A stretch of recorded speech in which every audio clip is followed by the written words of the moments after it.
So my daughter's name, which I didn't choose until many years later, but her name is Amanda.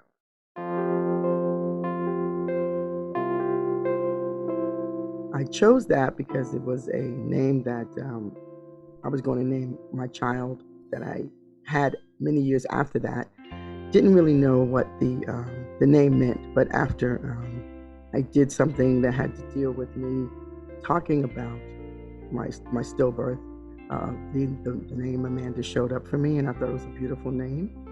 And then I found out that it really meant lovable, and I thought that was just a beautiful way to honor who she was.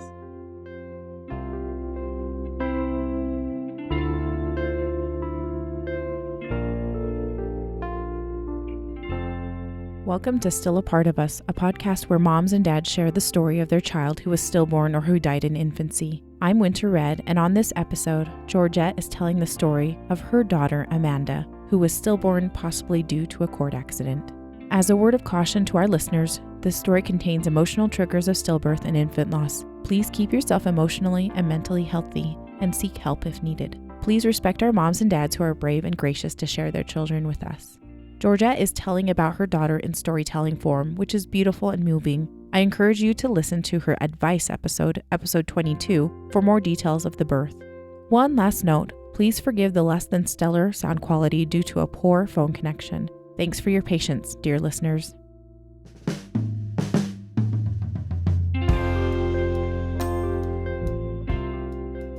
So it was a beautiful spring day in May in 1976. It was the kind of spring day that although there were no trees on my block where I lived at in the South Bronx, I know that there were birds chirping and singing somewhere. It was that kind of spring day. I was 16 years old and pregnant, and as I sat in my favorite chair facing the front window of my fifth floor building, I was feeling a little uncomfortable that morning, and I found myself shifting in my chair to find a more comfortable place as I tried to relax a little bit. But I also started tapping my stomach, which I really did a lot just so I could get a response and wait for the flood of my baby answering me back. But before I could finish my tapping, the laughter of my friends came rising like smoke to the top of my fifth floor window. And it made me a little sad because I couldn't play downstairs with them anymore. I wasn't one of those little kids. I love playing outside in all the street games, from the kick the can to Johnny on the pony to even run, catch, kiss. And my favorite game was Lodies. It's a little street game where you play with bottle tops and you shoot them into numbered boxes. Uh, and when you get to number 12, you won. But in the process, you kick your opponents out of the box with your top. And I just love that game so much. So I'm sorry, I'm getting a little emotional already. Okay. So just as my mind came back to the tapping part, I felt another sharp pain, and that made me really literally jump out my chair. I looked at my mom, and she realized it was time for us to go to the hospital. And as the cab left my block, I turned and I saw my friends for the last time as one of their playmates, because I knew the next time I saw them, I would be a mom. Wow. And then a poem that I wrote called Outside My Window literally jumped out at me. And the line read, "Babies having babies. There's not much thinking involved." And I realized that I was one of those babies. So we come to the hospital, and as my mom walked alongside me, as they wheeled me into the admissions room, I thought to myself, man, my mom she's really amazing. She raised us four children by herself after my dad left. And it was rough and financially challenging. But not one time did she curse me or walk away from me or not support me in this crazy situation that I found myself in. The nurse then tells my mom that she's taking me to the back to get ready. So my mom said, "Hey, honey, I'm gonna go meet with your auntie Connie, and then we'll come back to the hospital." Now my aunt, she was like the staple of my family. We would congregate in her house and eat amazing spaghetti dinners and watch them play cards all night. So my mom really wanted to have my aunt with her when I went through this, and they live very close to me. They live very close to the hospital, so my mom went to go meet her and bring her back. So my mom kisses me on the cheeks and she leaves. And I found myself laying on this cold and uncomfortable bed to be examined. And I'm thinking to myself, how can anybody have a baby on this thing? As another pain comes barreling down on me, surrounding my lower back and thighs, I could barely hear above the pain. And I'm just trying to breathe. And just when I thought I could breathe, another pain slams into me. And after I finally get my breath, I realize my body is twisted toward the railings of the bed, and my arms are wrapped around these cold, hard rails, holding on for dear life. And although they're cold, they bring me a feeling of warmth because nobody else is there to hold on to me. No one to hold me as another pain barrels down on me, and I start to scream, and it hurts so bad. Where's my mom? I just wanted to go home. The nurse says it'll be okay, Miss Harvin. Just pant, and before another pain can take me down, the doctor says she's ready. They wheel me into this even colder room with bright lights and doctors and nurses buzzing around me and talking all around me, but not to me.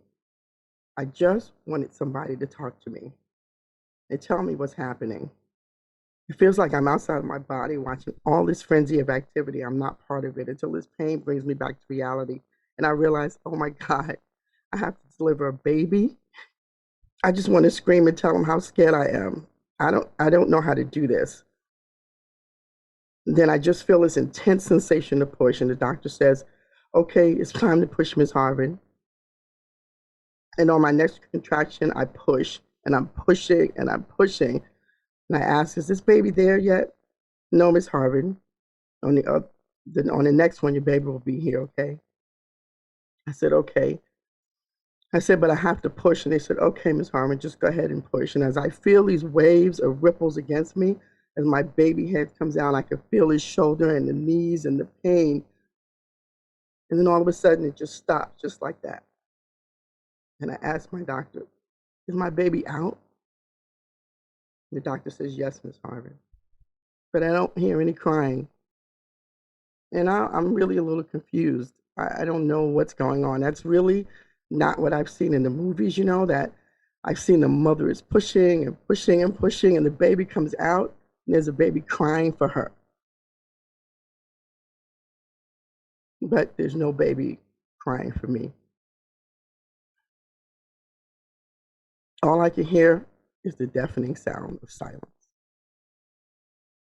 And through my tears, I see the doctor with a little bundle in his arms walking past me behind the curtain. And just before he gets out of sight, the nurse says to me, do you want to see your baby? And the doctor literally almost shouts no to the nurse. The nurse rubs my hand and then she says, it's all right, honey. And she tells the doctor, I have to ask her, do you want to see your baby? And I could literally barely get the words out. No, I said, because I'm scared. I'm scared. There's nobody here with me. I'm just too scared to see. So I don't see my baby. The doctor continues past the curtain, and as he walks out of sight with my bundled yet silent baby, they wheel me out of the room. And I'm really trying hard to understand what's going on. What did I do wrong, and why don't I have a baby to bring home? And as I return to home, I'm greeted with another form of deafening silence, the kind that is attached to, we know what happened, but we don't want to talk about it. And no one ever did, including me.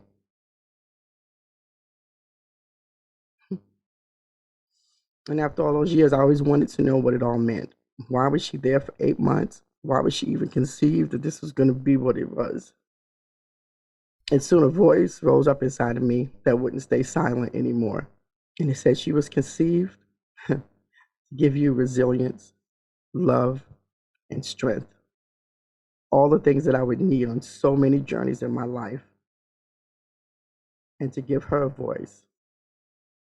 And one thing that I never gave her, which was a name. And the name that I chose was Amanda. That's it. That's the story.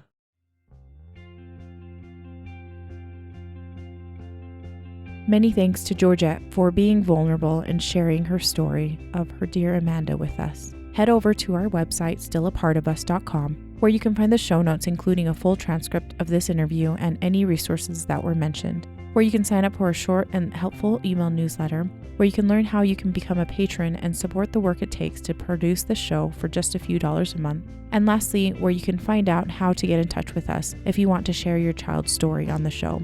The show was produced and edited by Winter and Lee Red. Thanks to Josh Woodward for letting us use his song, Flickering Flame. You can find him at joshwoodward.com.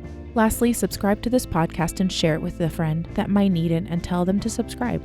Why? Because people need to know that even though our babies are no longer with us, they're still a part of us.